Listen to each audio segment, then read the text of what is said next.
Two videos were burning up the internet over the weekend. The first was Dr. Ben Carson at the National Prayer Breakfast last Thursday, and the second was a political spoof from Dodge's God Made a Farmer Super Bowl ad. We're going to get to both, but first, here are some of the comments Dr. Carson made that set the internet on fire. We spend a lot of money on health care, twice as much per capita as anybody else in the world, and yet not very efficient. What can we do? Here's my solution.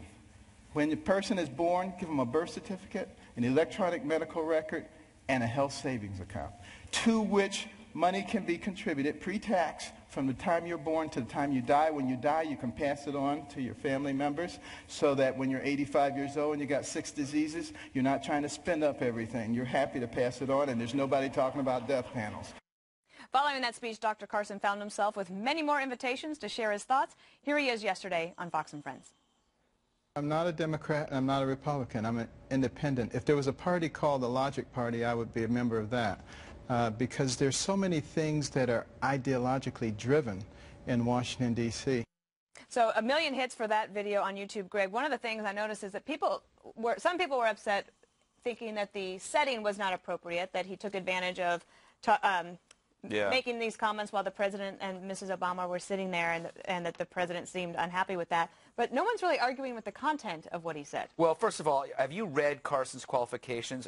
Professor of neurosurgery, plastic surgery, oncology, and pediatrics, director of pediatric neurosurgery at Johns Hopkins Medical. No mention here of community organizing. What a fraud. Anyway, so when you mentioned there political acumen? Well, no, good point. People talk about division, they talk about polarity, they talk about rudeness. Translation, please stop. It was only okay when the left could do it, when the left could throw pies at Ann Coulter, when the left could insult and threaten people's lives. Finally, the right are acting like the left, and it's now, oh, why are you so rude? Shut up, you big babies. What do you mean political acumen? You want to talk about the doctor? Yeah, I'm sorry. I'm not so sure. Listen, it's political acumen. More than you, Bob. There's nobody in the left who ever went to a prayer breakfast and threw a pie at anybody or disrupted it. What about an inaugural address? Pardon me? What about an inaugural address?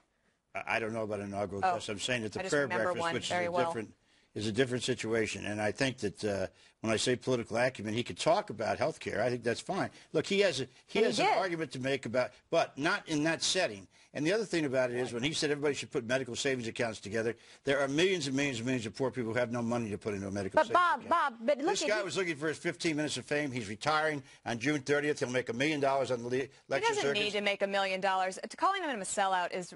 I didn't say a sellout. Did you well, you just said he's going to go and make $1 million, and that's why he wanted to do it. It's the worst thing in the world to go against Obama. Are you kidding me? Can I agree with Bob? Yeah, sure. Doors will be closed. This man is brilliant. This man probably should be in the next administration, whether it's Democrat, Republican, doesn't matter. He should be a chief of staff somewhere making the decisions. I don't think he should be president. I hear the right saying he's our next, the Wall Street Journal says. Well, people are excited about him. But here's the thing, Kimberly, the right is so devoid of a real, true conservative candidate. That's why. They're looking for this idea. The problem is, Bob's right.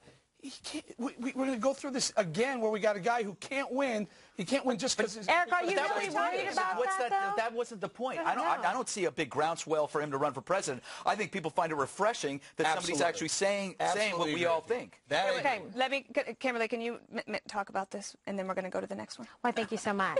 Thank you for asking so sweetly. Yes.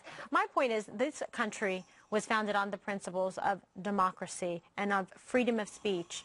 Why isn't it okay for this man to speak about the things that he sees as going wrong in this country? He's well educated. I think he's an incredible example to so many even kids growing up. He came from a single mom. His brother is an aeronautical and mechanical engineer, rocket scientist. He said the mom never let them make excuses, just saw like what could they do to make themselves better. And we need people like this on both sides. That's what a lot of people were saying this weekend, which are fearless. Our founding also was the separation of church and state.